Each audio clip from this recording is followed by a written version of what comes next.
tank engine was grumbling to the other engines. I spend my time pulling coaches about ready for you to take out on journeys. The other engines laughed. Why can't I pull passenger trains too? You're too impatient, they said. You'd be sure to leave something behind. Rubbish, said Thomas. I'll show you. One night, he and Henry were alone. Henry was ill. The men worked hard, but he didn't get better.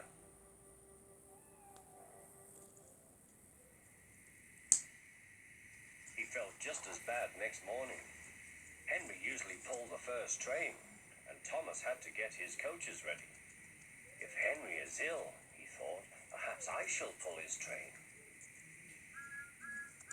Thomas ran to find the coaches. Come along, he fussed. There's plenty of time, they grumbled. Thomas took them to the platform and wanted to run round in front at once. But his driver wouldn't let him. Don't be impatient, Thomas. Thomas waited and waited. The people got in. The guard and station master walked up and down. The porter banged the doors, and still Henry didn't come. Thomas got more and more excited. The Fat Controller came to see what was the matter, and the guard and the station master told him about Henry. Find another engine, he ordered. There's only Thomas, they said. You'll have to do it then, Thomas. Be quick now. So Thomas ran round to the front and back down on the coaches ready to start. Don't be impatient, said his driver. Wait till everything is ready. But Thomas was too excited to listen. What happened then, no one knows. Perhaps they forgot to couple Thomas to the train. Or perhaps the driver pulled the lever by mistake. Anyhow, Thomas started. As he passed the first signal box, men waved and shouted, but he didn't stop. They're waving because I'm such a splendid engine, he thought importantly. Henry says it's hard to pull trains, but I think it's easy. Hurry, hurry, hurry, he puffed, pretending to be like Gordon. People have never seen me pulling a train before. It's nice of them to wave, and he whistled. Peep, peep, thank you.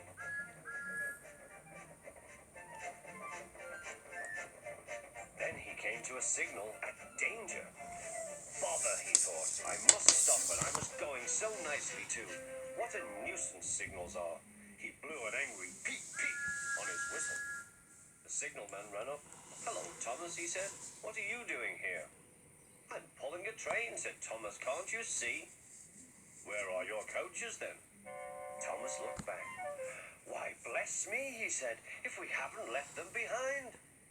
Yes, said the signalman. You'd better go back quickly and fetch them. Poor Thomas was so sad he nearly cried. Cheer up, said his driver. Let's go back quickly and try again.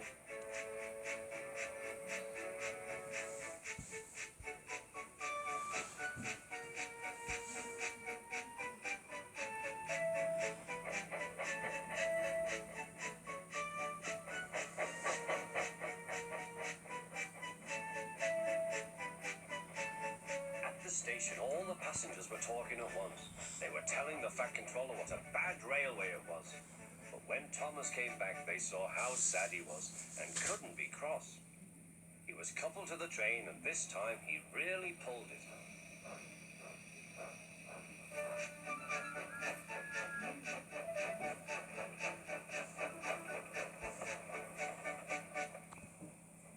But for a long time afterwards, the other engines laughed at Thomas and said, Look, there's Thomas, who wanted to pull a train, but forgot about the coaches.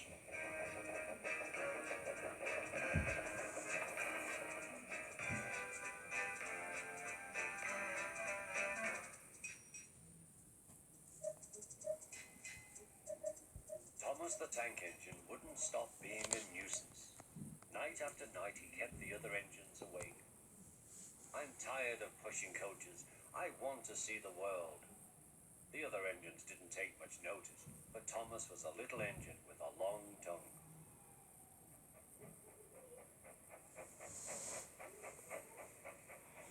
But one night, Edward came to the shed. He was a kind little engine and felt sorry for Thomas. "I've got some trucks to take home tomorrow. If you take them instead of me, I'll push coaches in the yard." "Thank you," said Thomas. "That will be nice." Next morning, Edward and Thomas asked their drivers, and when they said yes, Thomas ran off happily to find trucks.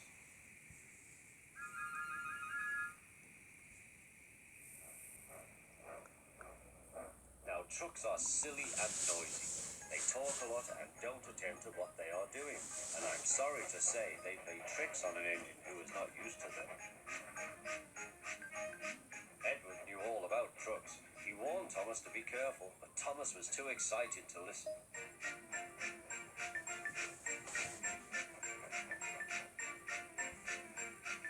The shunter fastened the coupling, and when the signal dropped, Thomas was ready.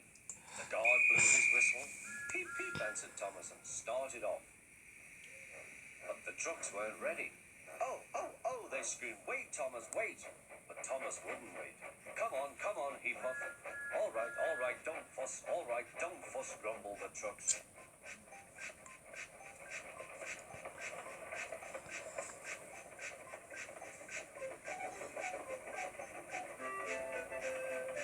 Thomas began going faster and faster.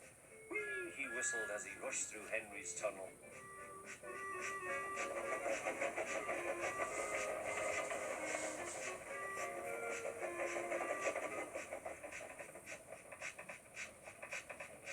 "Hurry, hurry," called Thomas. He was feeling very proud of himself, but the trucks grew crosser and crosser.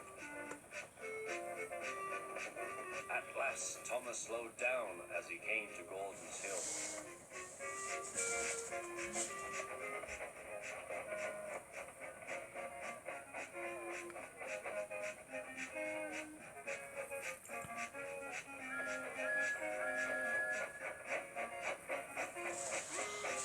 "Steady now, steady," warned the driver as they reached the top. He began to put on the brakes. We're stopping," called Thomas. No, answered the trucks, bumping into each other. Go on. Before the driver could stop them, they had pushed Thomas down the hill and were rattling and laughing behind him. Poor Thomas tried hard to stop them from making him go too fast. Stop pushing, he hissed, but the trucks took no notice. Go on, they giggled in their silly way.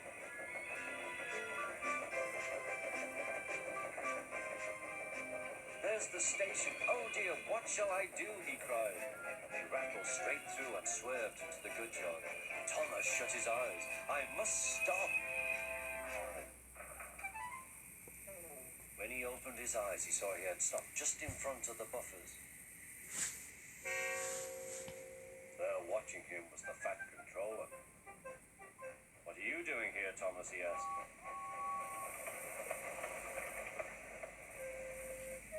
"I brought Edward's trucks," Thomas answered. "Why did you come so fast?" "I didn't mean to. I was pushed," said Thomas. "You've got a lot to learn about trucks then, little Thomas. After pushing them about here for a few weeks, you'll know almost as much about them as Edward. Then you'll be a really useful engine."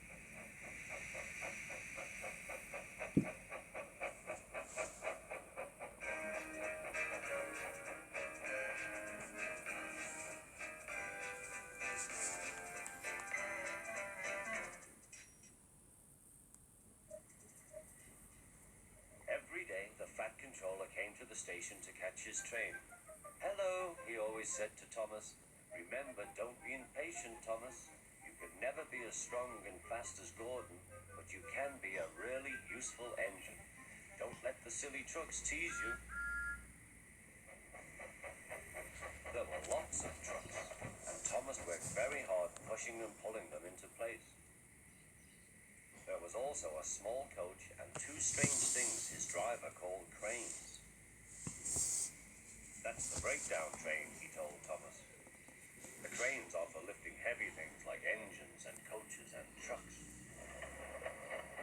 One day, Thomas was in the yard.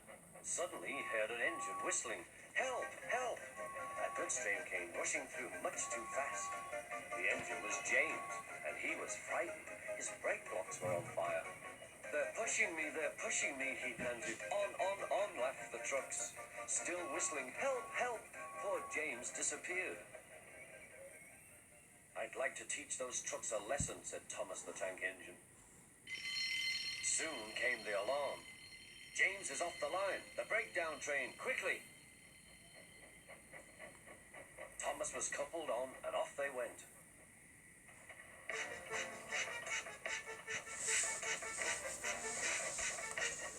Thomas worked his hardest. Hurry, hurry, hurry, he puffed. He wasn't pretending to be like Gordon. He really meant it. Bother those trucks and their tricks. I hope poor James isn't hurt.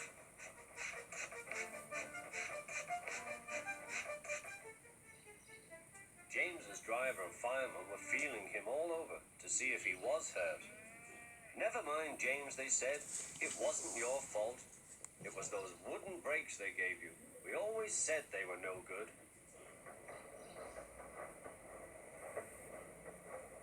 Thomas pushed the breakdown train alongside.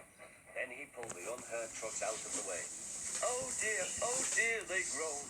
Serves you right, puffed Thomas. He was hard at work, puffing backwards and forwards all afternoon. This'll teach you a lesson, he told the trucks. And they answered, yes it will.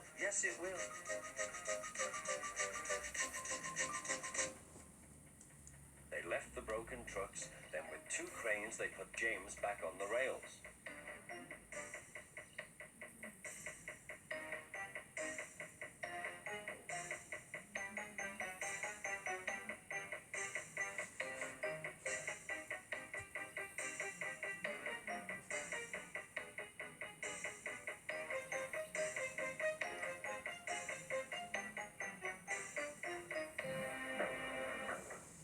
He tried to move, but he couldn't, so Thomas helped him back to the shed.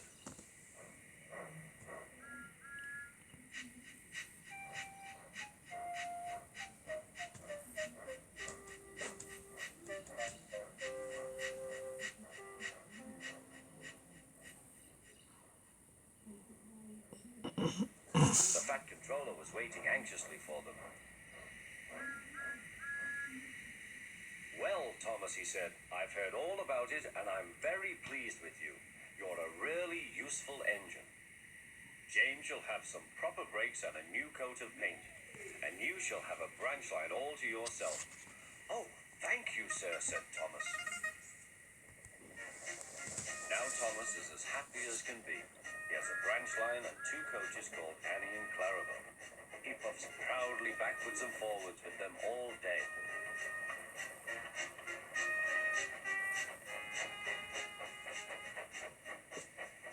He is never lonely.